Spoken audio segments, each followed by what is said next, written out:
Tamim al-Dari, who had embraced Islam, he used to be a Christian, embraced Islam, an Arab. He got up and he said,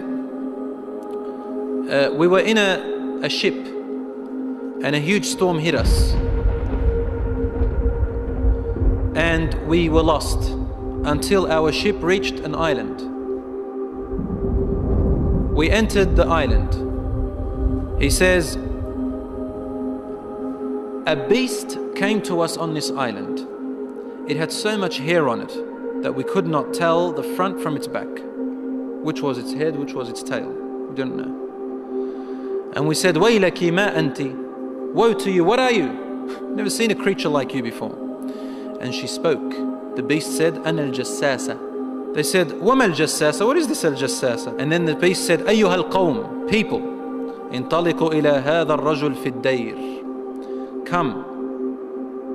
Come to this man who is waiting for you in a dayr. A dayr was known in those days as being like a place where people used to worship. And he said, there is a man who is waiting for your news anxiously. They said, we ran away from the beast immediately thinking it was a jinn. We entered this hut that was set for worship. And suddenly we saw in front of us a person, a man who was the biggest in build that we have yet to have seen. His arms were wrapped to his neck with chains like this. And his head and arms were also chained together to his knees, to his legs, like this. So you can just look up, and he's chained up really well, couldn't move. We said, what are you? And he said, you are able to hurt me because I'm chained up. So it's my right to ask, who are you first? They said, very well.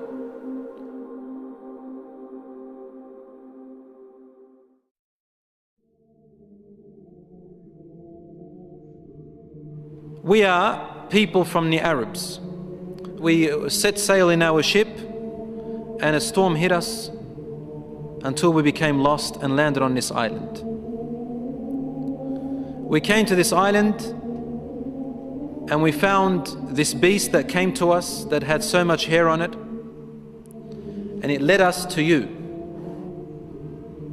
They said, we got afraid of this man and we didn't feel safe around him. However, the man said to us, tell me about the palm trees of Baysan. Baysan is a city in Jordan. He wanted to know whether there were palm trees planted in there or not.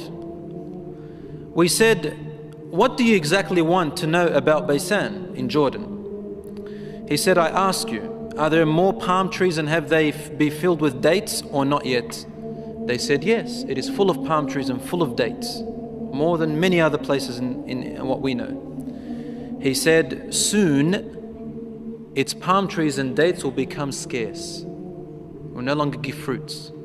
Today, really, in Jordan, dates are scarce now. It used to be in history, abundance. Now listen. He said, now explain to me about Buhayra Tabariyya. You know what Tabariyya is? Which ocean, which sea that is? Okay, the Tabariyya Sea. It's also close to Sham. They said, what do you want to know about it? He said, does it have water in it? They said, yes, there's lots of water. He said, soon its water is going to go away. It's not going to exist anymore. And truly today, the water has gone drier than before. Then he asked them, he said, tell me about Zaghar fountain. Zaghar fountain, probably about 3 days journey if you wanted to walk away from Jerusalem, Bayt al-Maqdis, that's where that fountain is. So basically in what we call Israel today. They said, what do you want to know about this fountain? He said, well, is there a large fountain and do people plant a lot of vegetation around it and it gives a lot of water yet? They said, yes, it's got a lot of water and its people plant a lot. Tell me about a prophet who is ummi, who is illiterate, cannot read or write. What has he done? They said he has come out in Mecca and now he lives in Yathrib, in Medina. He asked them, have his people fought him? They said yes. He said, what did he do? They said he was driven out by his own people. But he went to another Arab, the Yathrib people and those who embraced Islam with him, and they obeyed him. This man said to them, really? Has that really happened? They said yes. He said, أَمَا إِنَّ ذَاكَ خَيْرٌ لَهُمْ أَن يُطِيعُوهُ. He said, behold, it is better for those people who obey him to keep on obeying him. He's actually supporting the Prophet ﷺ. وَإِنِّي مُخْبِرُكُمْ عَنِّي. Now I'm going to tell you about myself. إِنِّي أَنَا الْمَسِيحِ. I am Christ.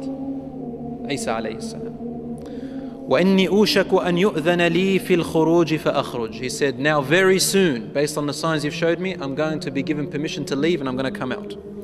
فَأَسِيرُ فِي الْأَرْضِ. I will walk throughout the land. فَلَا أَدَعْ قَرْيَةً إِلَّا هَبَطْتُهَا فِي 40 لَيْلَةً. He said, there wouldn't be a village or a city or a place on earth except that I would have reached it, all in 40 days. The whole world in 40 days.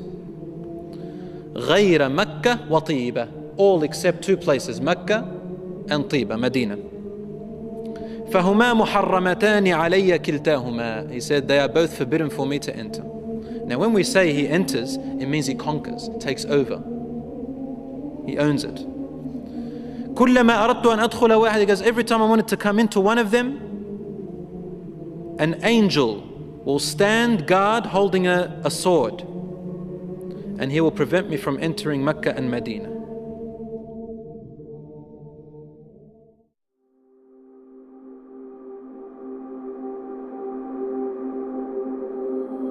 Rasul sallallahu alayhi wa sallam